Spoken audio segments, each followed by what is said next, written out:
Меѓународни правни експерти ќе мониторираат работата на обвинителството за кривичните пријави кои Боки 13 ги поднесе против поранешни и сегашни функционери од власта.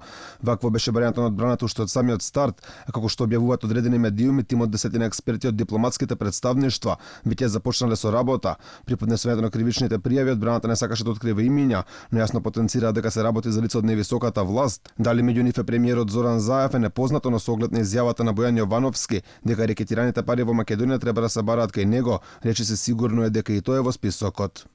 Јас овој ден ќе го прогласам као ден на политичката кампања во Македонија и донесовте политичка пресуда. Значи, подносно пресудата можете да зборувате... Парите рекетирани во оваа Македонија барете и кај Зоран и Вице Заеви, не кај Бојан Јовановски.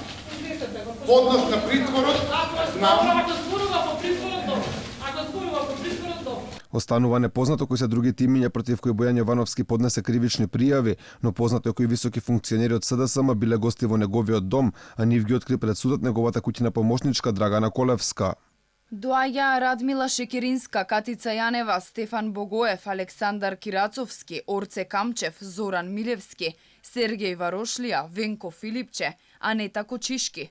Инаку Боки 13 поднесе вкупно 20 кривични пријави, преку писмо информираше дека во нив се опфатени околу 40 лица, наведувајќи дека директно се поврзани со случајот Рекет, каде тој е неправосилно осуден на 9 години затвор и меѓународен сојуз судење кој е во доказна постапка.